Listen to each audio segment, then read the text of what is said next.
সংযোগ সড়ক না হওয়ায় কাজে লাগছে না প্রায় ৬ কোটি টাকা ব্যয়ে নির্মিত পিরোজপুরের নাজিরপুরের নাওটানা পাকুড়িয়া সেতু। চরম দুর্ভোগে নদীর দুই পাশের ১৩ গ্রামের ৩০,০০০ বাসিন্দা। খুব দ্রুতই সংযোগ সড়ক নির্মাণ করা হবে এমন আশ্বাস সংশ্লিষ্টদের।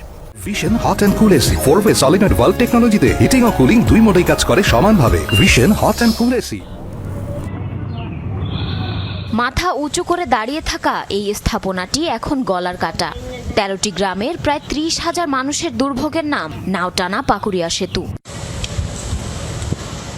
পিরোজপুরের নাজিরপুর উপজেলার তালতলা শাখা নদীর ওপর সেতুটি নির্মাণে খরচ হয় ৬ কোটি টাকা। তবে সংযোগ সড়ক নয়, কাঠের সিঁড়ি বেয়ে উঠতে হয় ব্যয়বহুল এই সেতুতে। দুর্ঘটনাও ঘটে মাঝে মধ্যে, তাই গ্রামবাসীকে চলাচল করতে হয় উদ্বেগ আতঙ্ক নিয়ে। অথচ দুর্ভোগে থাকলেও নৌপথেই যাতায়াত করত গ্রামবাসী। সেতু হওয়ার পর সে পথটিও বন্ধ। দুই পারে কোনো মাটি ভরা নাই, কোনো সংযোগ নাই রাস্তার সাথে। আমাদের বয়স্ক লোক, তারপরে বাচ্চা কাচ্চা স্কুল আছে সংলগ্নে, তাদের যেতে অনেক সমস্যা হয়। আমরা এখান দিয়ে আমাদের যোগাযোগ ব্যবস্থার খুব সমস্যা হয়। বৃষ্টির সিজনে আমরা চলাচল করতে পারি না, এটা পিছলা হয়ে যায়। এর আগে তো নদীতে একটা খেয়া ছেলে, তেও মুরব্বীরা, মায়েরা, চাষিরা তেও খেয়ে উঠিয়া সমান পথে আসতে পারতো।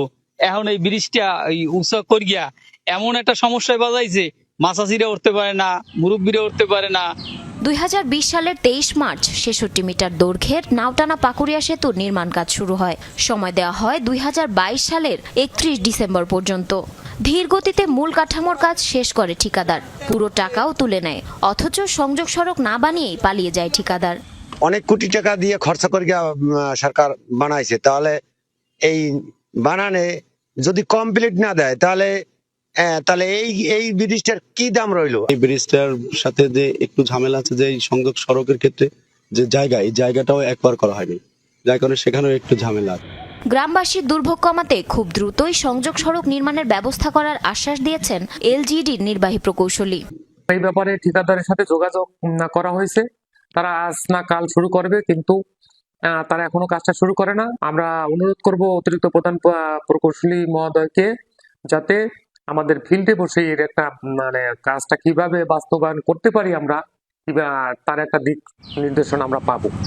নির্মাণ কাজের দায়িত্বে ছিল ঠিকাদারি প্রতিষ্ঠান সিমরান মায়ান ট্রেড ইন্টারন্যাশনাল। তাদের সাথে বারবার যোগাযোগের চেষ্টা করা হলেও পাওয়া যায়নি কাউকে। জারিন অর্নি, যমুনা নিউজ।